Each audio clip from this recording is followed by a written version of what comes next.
see, you never know every day that comes. Mahilig ka bang kumanta at mag-karaoke? Pwes, para sa'yo tong video na to.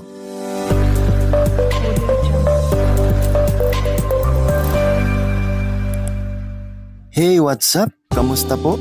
For today's video, isi-share ko sa inyo tong wireless portable mic na usong-uso ngayon. Eto nga pala yung Kingster KST-108. Napaka-convenient nito lalong-lalo na sa darating na New Year celebration. Hindi po to sponsored ha. Ang dami po ngayong wireless mic na iba-iba pa yung brand. Ang Kingster ay hindi naman branded yung quality niya pero pwede na. Mas convenient ngayon ang wireless microphone kasi pag wired makalat, natatapak-tapakan yung wire, tapos hihilot-hilutin pa yung wire pag napuputol yung tunog. Na-unbox ko na to pero papakita ko sa inyo.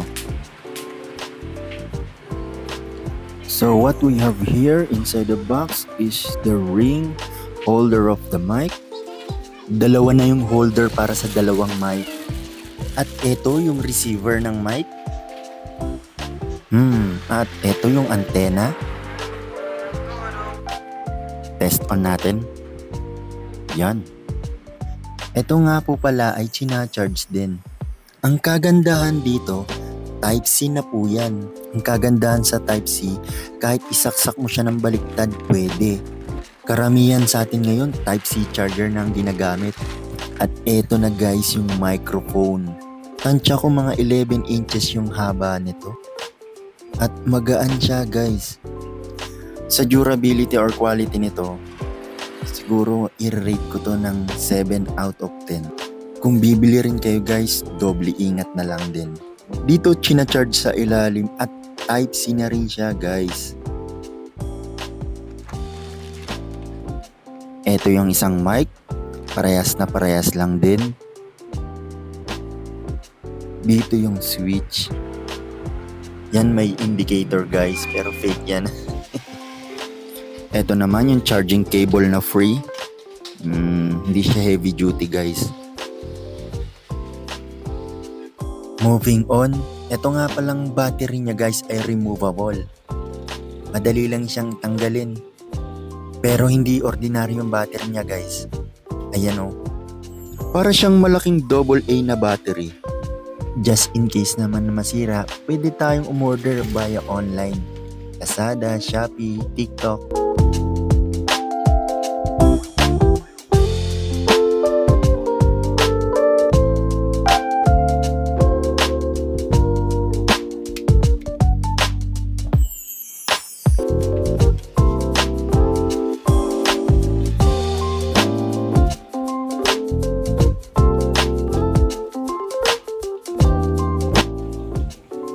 Meron din tong adapter para sa headphone jack. Hindi ko pa to na-try eh. Pero para dito yan oh. Madalas sa amplifier to nagagamit eh. Ang charging time nga pala nito guys ay inaabot ng 3 to 4 hours para ma-full charge. At matagal mo na tong magagamit.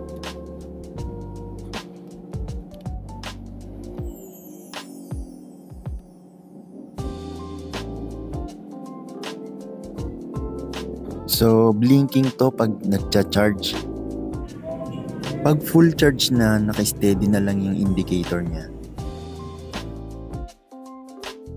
2 hours naman ang charging time para sa receiver.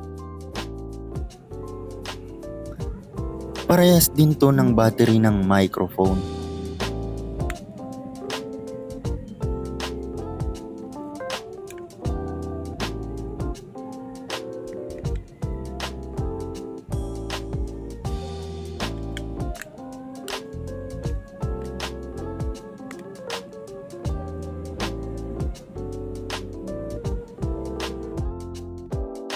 Napakadali lang netong i-setup guys.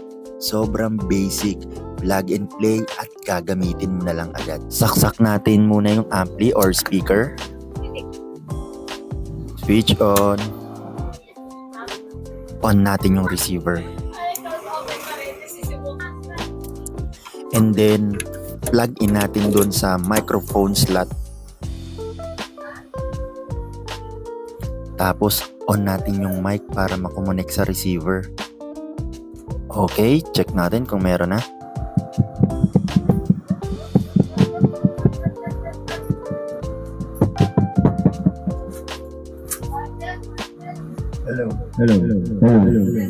Hello, sound check 1, 2. Maganda at malinis yung tunog ng mic.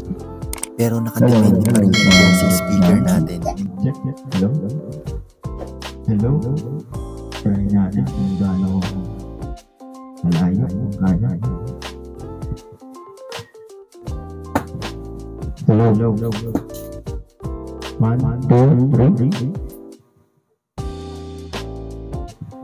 1, 2, 3. Sound check. Dito nga guys ay sinubukan ko yung layo ng mic mula dun sa receiver at medyo galgal na siya guys. Konektado pa rin pero hindi na masyadong maganda yung tunog.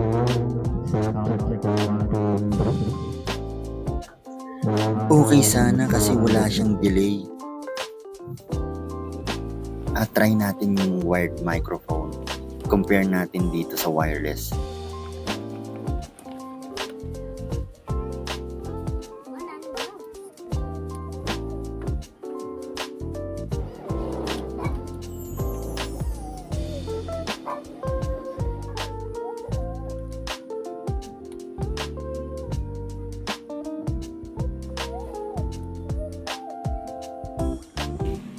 Sound check. Sound check. Sound check. Sound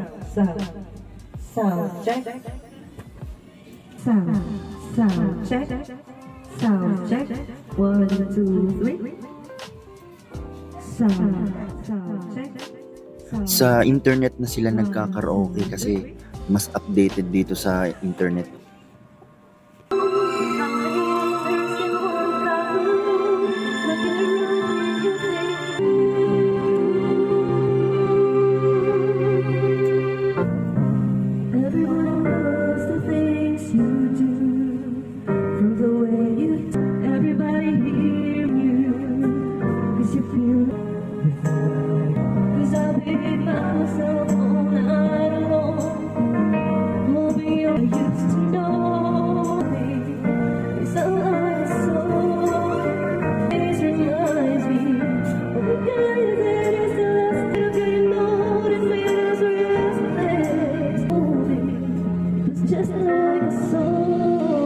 Hello, sound check. 1, 2, 3. Sound check. 1, 2, 3. Sound check. Hello, sound check. You see, you never know. Every day back of me. When will my reflect inside? I now see, tell you straight back of me. Why is my soul alive? Putol-putol ko guys para maiwasan yung copyright. Sample lang naman to. Maganda din yung tunog niya at hindi gaanong nag-feedback. Di gaya ng The-Wire. Nabili ko nga pala to ng 1K lang. Pero mas mura to sa online. Mas pinili ko na lang mabili ng personal kasi para matesting ko. At para maibalik ko kung sakaling may sira. Nagulat ako sa quality ng tunog niya. Okay na okay naman. Kaya naman binili ko na to agad. Yun lang guys. Anong masasabi nyo? Please comment down below kung meron ka na rin ganito.